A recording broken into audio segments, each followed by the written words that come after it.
Hello student, good afternoon. अगले video में हमने जो है नया चैप्टर स्टार्ट किया है, चैप्टर नंबर 19 महाकवि कालिदास, जिनके लेखक है नरपत बारहट हड़वेचा। ये उनके लेखक है। तो उन्होंने कालिदास के बारे में लिखा है। हमने पहले वीडियो में बात की थी ना, पहले पीरियड में, कि कालिदास ने खुद अपने बारे में कुछ नहीं लिखा है इतना, इसलिए उनकी हमें बहुत कम जानकारी है। पर ये नरपत जी ने उनके बारे में यहाँ लिखा है, तो उनके जीवन के बारे में हम थोड़ा बहुत कुछ जान पाए हैं कि कालिदास का जन्म कहाँ हुआ था, वो कहाँ के रहने वाले थे, उनका किस साल में, किस ईस्वी सन में उनका जन्म हुआ था, वो सारी बातें हमें यहाँ पता चलती है। उनका जन्म 365 से 445 में हुआ होगा, ऐसा माना जाता है। उनकी मृत्यु 445 और 365 में उनका जन्म हुआ होगा, ऐसा अनुमान हमने लगाया। ये भी हमारी बात तय नहीं है, पर विक्रमादित्य के शासनकाल में वो ज़रूर वहाँ होंगे, ऐसा माना जाता है। क्योंकि यहाँ उज्जैन की बात जो कालिदास ने अपने ग्रंथों के अंदर, अपने कविता के अंदर उन्होंने की है, उनसे हमें पता चलता है कि उज्जैन के अंदर उनका जन्मस्थल होगा और वो वहाँ रहे होंगे, क्योंकि उनके बारे में उन्होंने बहुत अच्छा विवरण अपने लेखों में किया है, अपने ग्रंथों में उन्होंने किया है। उन्होंने बहुत सारे ग्रंथ भी लिखे हैं। हम आगे उनके बारे में जानेंगे। तो हम कवि कालिदास के बारे में समझ रहे थे। अगले वीडियो में हमने कालिदास और विद्योत्मा के बीच जो संवाद होता है, कालिदास के बोलने पर विद्योत्मा को पता चल जाता है कि मेरा पति है वो कोई महान पंडित या विद्वान नहीं है, वो एक मूर्ख इंसान है। उनको पंडितों के छल के बारे में पता चल जाता है और उनको बहुत बड़ा झटका लगता है, उनको दुख होता है कि उनके साथ छल हुआ है। और फिर वो कालिदास को अपने प्रवेश द्वार में नहीं आने देती, अपने कमरे में आने के लिए उनको मना कर देती है और उनके कमरे के दरवाजे बंद कर देती है। फिर वहाँ वो नहीं आ सकते। फिर क्या होता है, कालिदास को इस बात से बड़ा दुख होता है और उन्होंने महाकाली जो है उसकी उपासना की। माँ जो काली है ना, माँ काली माँ जिनको हम बोलते हैं, उस माँ काली की उन्होंने उपासना की और उनकी वजह से वो सब कुछ सीख जाते हैं। उनको अच्छी तरह से वरदान प्राप्त मिलता है काली से और वो सारी चीज़ें सीख लेते हैं। राजनीति, धर्मशास्त्र और साहित्य का उनको अच्छा ज्ञान प्राप्त होता है और फिर वो अपनी पत्नी विद्योत्मा के पास आते हैं। पर विद्योत्मा को विश्वास नहीं होता और वो किवाड़ नहीं खोलती। तब उनको कालिदास संस्कृत में प्रार्थना करते हुए किवाड़ खोलने की प्रार्थना करते हैं, उनको कहते हैं। फिर विद्योत्मा उनको पूछती है तो कालिदास उनको कहते हैं कि मैंने इतने सारे शास्त्र पढ़े और मैंने इनके बारे में लिखा है। तो विद्योत्मा को उन पे विश्वास हो जाता है और विद्योत्मा अपने किवाड़ खोल देती है। फिर उनको ये पता चलता है कि अब मेरा पति है वो मूर्ख नहीं है, अब वो महान व्यक्ति बन गया है, वो ज्ञानी बन गया है। फिर कालिदास का वो स्वागत करते हैं और वो उनको अंदर आने देते हैं। यहाँ तक हमने बात की थी। अब आगे जो थोड़ा चैप्टर बाकी है वो भी मैं आपको अभी कंप्लीट करवा रही हूँ। तो आगे है, कालिदास को हर क्षेत्र का गहरा अनुभव था। प्रकृति का जैसा वर्णन उसके साहित्य में मिलता है वैसा कहीं नहीं मिलता। उन्हें प्रकृति के बिना मनुष्य जीवन अधूरा दिखाई पड़ता था। कालिदास की उपमाएं विश्वविख्यात है, उनकी कोई तुलना नहीं, उसका कोई जोड़ नहीं। चरित्र चित्रण में भी महाकवि कालिदास की तुलना नहीं की जा सकती, उनकी कोई बराबरी नहीं कर सकता। उसके पात्रों का व्यक्तित्व अपनापन लिए रहता है, हर बात बड़ी ही स्वाभाविकता से उपस्थित होती है। क्या कहते हैं कि कालिदास जो पहले एकदम मूर्ख इंसान था, उनको सब दू समझते थे, वो कालिदास एक दिन माँ काली की इतनी उपासना करते हैं, उनको वरदान मिलता है और वो शास्त्रों के अंदर इतने ज्ञानी हो जाते हैं, इतने महान हो जाते हैं। वो बहुत सारे घूमे फिरे हुए थे, इसलिए उनका अनुभव भी इतना ज़्यादा रहा है और प्रकृति का जो उनका अनुभव है वो अविस्मरणीय है। उन्होंने अपने ग्रंथों के अंदर जो प्रकृति का उल्लेख किया है, उनका जो वर्णन किया है वो अद्वितीय है। वो जो उदाहरण देते थे, वो जो बात करते थे, उनकी तरह उनका जो विवरण था और जिस तरह से वो प्रकृति से जुड़े हुए थे और उनको लगता था मनुष्य प्रकृति के बिना अधूरा है, वो अगर उनसे जुड़ा हुआ नहीं है तो वो अच्छी तरह से पूर्ण नहीं लगता। उनको प्रकृति से बड़ा ही लगाव था और उनकी बहुत बड़ी जानकारी थी, इसीलिए उनके रचनाओं के अंदर हमें प्रकृति का बहुत ही अच्छा वर्णन देखने को मिलता है। उनके पात्र होते हैं जो, वो भी उनके अंदर एक अपनापन लिए घूमता फिरता हो ऐसा लगता है। वास्तविकता हमें दिखाते हैं और तादृश्यता हमें होती है। वो जो बात करते हैं उसको हम अच्छी तरह से समझ पाते हैं। उनके अंदर स्वाभाविकता उपस्थिति होती है पात्र की, और बात बड़ी हो या स्वाभाविक हो, पर उनका पात्र उनके अंदर स्वाभाविक ही हमें नज़र आता है। उनका चरित्र चित्रण इतना अच्छा था कि उनकी तुलना और किसी कवि के साथ नहीं की जा सकती। इस तरह उन्होंने अपने ग्रंथों में बहुत ही अच्छी तरह अपना परिचय दिया हुआ है और सब लोग उनको आज अच्छी तरह से जानते हैं और इसी तरह वो एक महान कवि बन गए, क्योंकि उनकी कविताएं हैं वो बहुत ही भरपूर, जो ज्ञान था उन ज्ञान से भरी हुई थी और सब मनुष्य जीवन की बातों उन्होंने अच्छी तरह उनके अंदर बताई और प्रकृति की बातें भी उन्होंने बहुत ही अच्छी बताई। उनकी कोई तुलना नहीं कर सकता उनको, जो वो इतने महान, कालिदास की उपमाएं विश्वविख्यात है, उसकी कोई तुलना नहीं कर सकते, वो इतने महान बन गए थे। फिर आगे कालिदास अपने काव्य तथा नाटक के द्वारा बार बार यही बताना चाहते हैं कि राजा प्रजा का शासक ही नहीं, उसका रक्षक और पिता भी है। क्या कहते हैं कालिदास अपनी कविताओं में बार बार यही बात बताना चाहते हैं कि जो राजा है वो राजा का राजा है, वो प्रजा के लिए क्या मायने रखते हैं। तो कि कालिदास ने अपने बार बार यही बताना चाहा है कि राजा है वो प्रजा का सिर्फ शासक ही नहीं है, उनके ऊपर शासन करना ही उनकी जिम्मेदारी नहीं है, पर उनकी जिम्मेदारी है कि वो अपनी जो प्रजा है वो उनका रक्षक यानी उनका पिता भी है, क्योंकि प्रजा को वो अपना समझता है तभी वो अच्छी तरह से उनकी देखभाल कर पाएगा। आपने देखा है ना कि जब कोई एक कुटुंब होता है तो उस कुटुंब के अंदर घर वालों, अपने परिवार वाले सब लोगों की जिम्मेदारी घर के जो बड़े पिता है उनके ऊपर होती है। परिवार की सारी जिम्मेदारी किसके ऊपर होती है, तो कि घर के बड़े इंसान पे होती है, यानी कि हमारे परिवार में हमारे परिवार की पूरी जिम्मेदारी हमारे पिता के ऊपर होती है।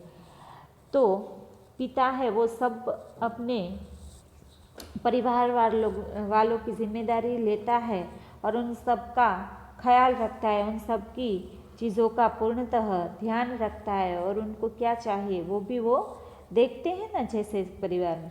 तो उसी तरह राजा का यही कार्य है कि वो अपने प्रजा के लिए सिर्फ एक शासक बन के ना रह जाए, पर उनका रक्षक भी बने और उनका पिता बनकर उनकी जो कुछ भी काम, उनका जो कुछ भी चाहिए, उनकी जो भी डिमांड है उनको वो पूरा करे।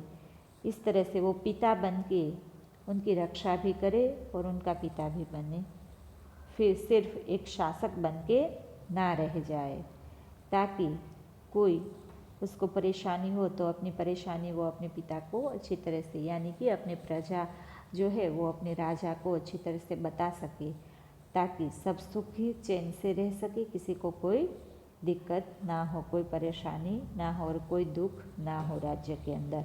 इसलिए इस तरह से राजा को रहना चाहे। बार बार कवि कालिदास ने अपनी रचनाओं के अंदर यही बात कही है कि प्रजा के लिए वो एक रक्षक भी है और एक पिता भी है।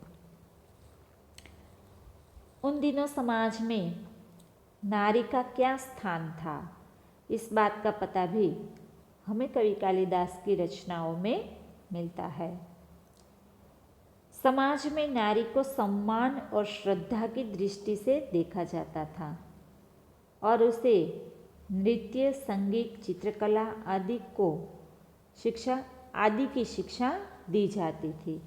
क्या कहते हैं कि उस समय कालिदास के काव्यों से, उनकी रचनाओं से हमें पता चलता है कि उस जमाने के अंदर स्त्री जो है उनका क्या स्थान था, उसको किस तरह से देखा जाता था। तो उस समय के अंदर कालिदास की रचनाओं में हमें देखने को मिलता है कि स्त्री को सम्माननीय माना जाता था, उनको लोग आदर देते थे, उनका सम्मान करते थे और श्रद्धा की दृष्टि से उनको देखते थे। तो इसलिए ही स्त्रियों को उस जमाने में नृत्य, संगीत, चित्रकला आदि जैसी शिक्षाएं उनको दी जाती थी, ताकि वो इनमें प्रवीण हो जाए और वो अच्छी तरह से इन सारी चीज़ों को सीख पाए। तो नारी का उस जमाने में भी सम्मान था और उनको सब मानते थे, उनकी श्रद्धा से सब देखते थे। फिर आगे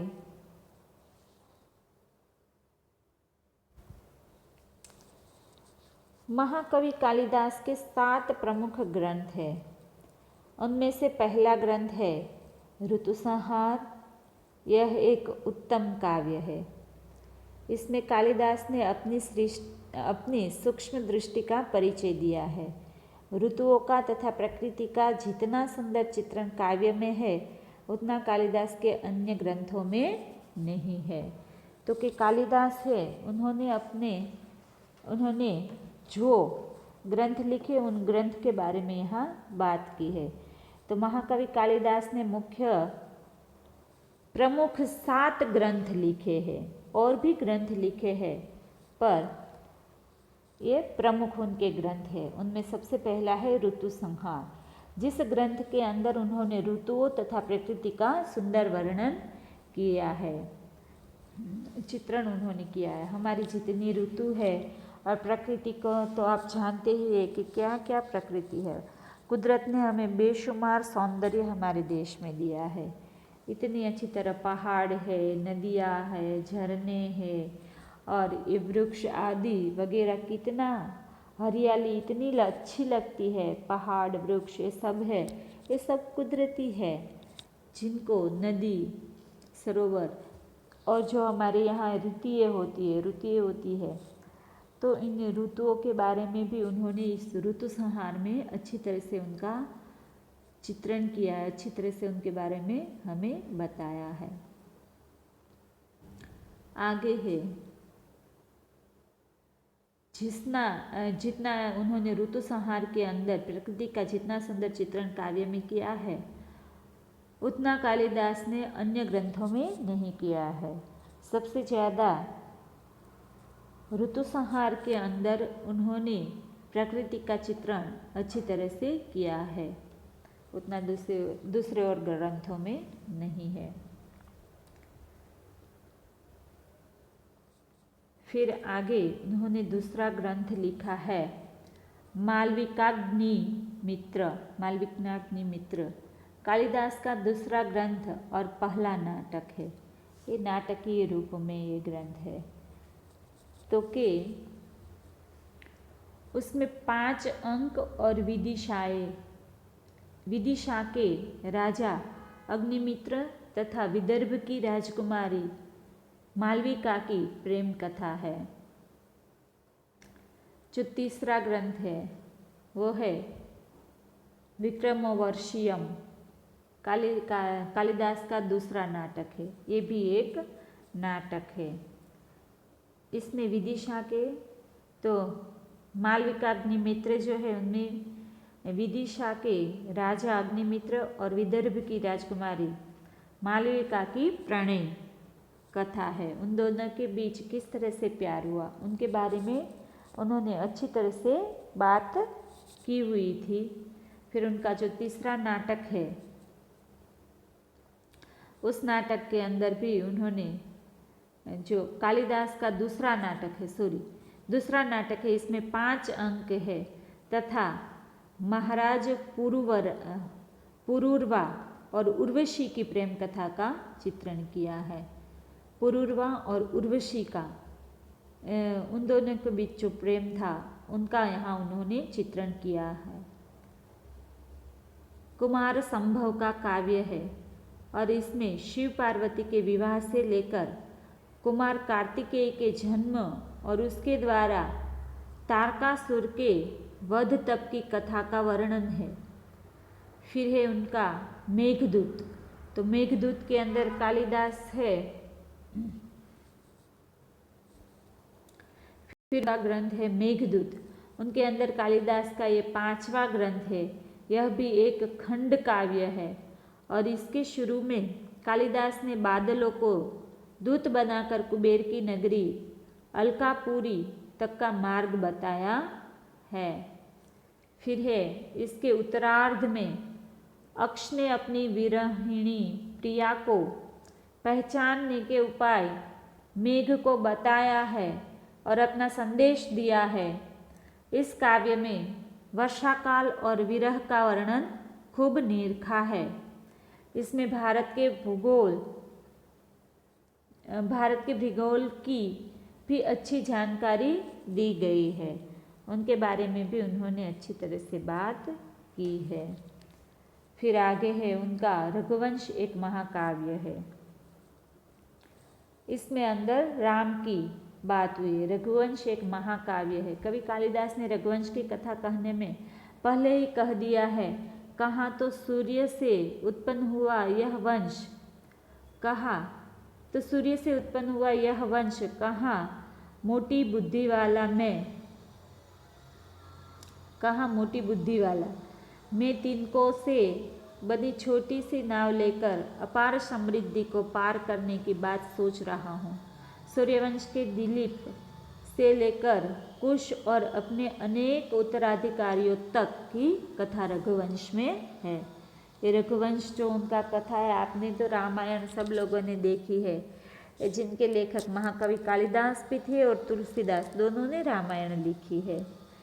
तुलसीदास भी बहुत ही बड़े महाकवि रहे हैं, उसी तरह महाकवि कालिदास भी, तो उन्होंने भी रामायण की रचना, ये रघुवंश जो उनकी रघुवंश नाम का उनका जो ग्रंथ है उसके अंदर उन्होंने पीढ़ियों तक की बात, यहाँ रामायण के उत्तराधिकारियों की बात उन्होंने की है। कहाँ से लेकर, तो कि दिलीप राजा जो थे उनसे लेकर उन्होंने लवकुश जब जन्मे वहाँ तक के उनके जो उत्तराधिकारी थे उनकी बात उन्होंने रघुवंश के अंदर की है।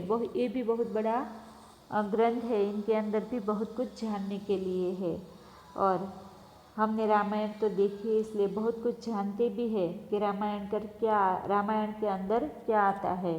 राम और सीता, दशरथ राजा के 4 पुत्रों और उनकी बातें यहाँ उन्होंने की है और उनके बारे में हमें जानकारी दी है।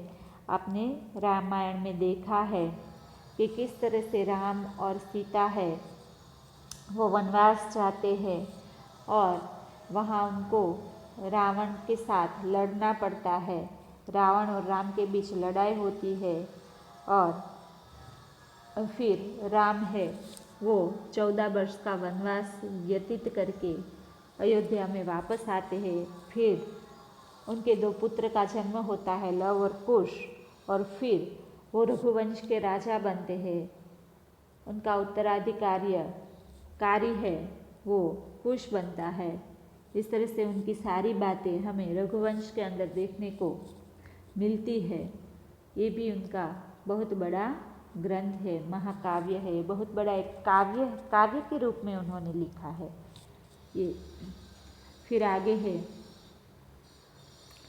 महाकवि कालिदास का 7वां ग्रंथ जिनका नाम है अभिज्ञान शाकुंतलम।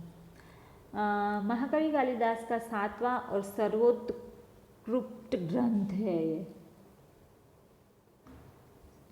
सर्वोत्कृष्ट ग्रंथ है अभिज्ञान शाकुंतलम। यह उनका 3रा नाटक है और इसमें 7 अंक है। महाकवि ने इस नाटक में राजा दुष्यंत तथा शकुंतला की कथा कही है। इस तरह महाकवि कालिदास आज भी हमारे संस्कृत साहित्य में अमर है। उनकी रचनाओं में तत्कालीन साहित्य, शासन और राजनीति, समाज और जनविश्वास, भूगोल, ललित कला, स्थापत्य आदि सभी की झलक मिलती है। तो ये थे हमारे कवि कालिदास। तो कालिदास का भी एक और नाटक, 3रा नाटक जो रहा है वो है अभिज्ञान शाकुंतलम। तो इनके अंदर कालिदास की सर्वोत्कृष्ट कृति है ये। इसमें राजा दुष्यंत और शकुंतला के प्रेम को नाटक के रूप में बड़े सुंदर रूप में प्रस्तुत किया गया है। ये भी राजा दुष्यंत और शकुंतला एक दूसरे से इतना प्यार करते थे, उन दोनों के बीच इतना प्रेम था और वो दोनों मिलते हैं, फिर उन दोनों के बीच विरह आता है, वो दोनों अलग हो जाते हैं, फिर क्या होता है, ये सारी बातें इसके अंदर देखने को मिलती है। अगर आपको कभी पढ़ने का शौक़ हो और पढ़ने को मिल जाए ये सारी किताबें, तो अभिज्ञान शाकुंतलम है वो ज़रूर पढ़ना है। इसके बारे में आपको ये पढ़ने में बहुत ही मज़ा आएगा। ये भी एक उनकी प्रेम कथा है दोनों की, और कालिदास ने इतनी अच्छी तरह से उनका वर्णन किया है कि हमें पढ़ते पढ़ते ही उनका आबेहूब दर्शन हो जाता है। इतनी अच्छी तरह से उन्होंने लिखा है। तो हमारे महाकवि जो कालिदास थे वो महाराजा विक्रमादित्य के नवरत्नों में से एक थे। वे हमें संस्कृत साहित्य में सदा अमर रहेंगे। उनकी रचनाओं में उनके समय के इतिहास, साहित्य, शासन, राजनीति तथा समाज के बारे में जानकारी प्राप्त होती है। उन्होंने बहुत सारी बातों के बारे में बात किया, भूगोल के, ललित कला, स्थापत्य और हमारे समाज की बात की है, फिर राजनीति की बात की है। बहुत सारी बातों में उन्होंने हमें बहुत कुछ बताया है। उनके ग्रंथों में ये 7 उनके मुख्य ग्रंथ रहे हैं। इन 7 ग्रंथों के अंदर उन्होंने अलग अलग वस्तुओं का हमें ज्ञान दिया है। पहला उनका ऋतु संहार, पछी मालविकाग्निमित्र, फिर विक्रमोर्वशीयम, फिर कुमार संभव, ये भी बहुत अच्छा है। इनके अंदर शंकर और पार्वती के शादी के, उनके विवाह की बातें हुए, ये भी जानने में आपको बहुत ही मज़ा आएगा पढ़ने में। ये भी रोचक कथा है। अगर आपको कभी वक्त मिले और पढ़ना चाहे तो ज़रूर ये पढ़ना, क्योंकि इनके अंदर शंकर पार्वती के कार्तिक नाम का जो पुत्र है उनका जन्म होता है तहाँ, और वो किस तरह से राक्षस तारकासुर है उनका वध करते हैं, यहाँ तक इसके अंदर उनका सारा का सारा वर्णन कालिदास ने लिखा है। फिर है उनकी बात मेघदूत है, उसके अंदर भी उन्होंने यक्ष के विरह की बात की है। चातक और चकोर जिस तरह से हो गए, उसी तरह यक्ष है, वो एक विरह बन के अपने किस तरह से रहता है उनका संदेश हमें दिया है। यक्ष मेघ को दूत बनाकर अपना संदेश देता है, मेघ के द्वारा। मेघ यानी आपको पता है ना, तो उन मेघ के द्वारा वो अपने प्रेमी को अपना संदेश पहुंचाते हैं और उनकी बात इसके अंदर हमें अच्छी तरह से देखने को मिलती है। फिर उनका ग्रंथ है रघुवंश, जिनके अंदर राम के वंश का परिचय हमें मिलता है। उनकी बहुत अच्छी तरह से उन्होंने बात की है। उनका जो शुरू होता है रघुवंश, वहाँ से लेकर दिलीप, राजा दिलीप से लेकर उन्होंने कुश तक का सब कुछ हमें रघुवंश के अंदर बता दिया है। फिर है 7वां ग्रंथ उनका अभिज्ञान शाकुंतलम, जिसके अंदर उन्होंने दुष्यंत और शकुंतला की बात की है। तो इस तरह से कालिदास ने हमें बहुत सारी बातें अपने ग्रंथों में बताई है और वो प्रकृति प्रेमी थे, तो प्रकृति के बारे में उन्होंने ऋतु संहार के अंदर बहुत अच्छी बातें हमें बताई थी। तो यहाँ ये चैप्टर हमारा समाप्त होता है। अगले वीडियो में हम फिर इस चैप्टर की एक्सरसाइज करेंगे। थैंक यू स्टूडेंट, आज का हमारा वीडियो यहीं तक रहेगा।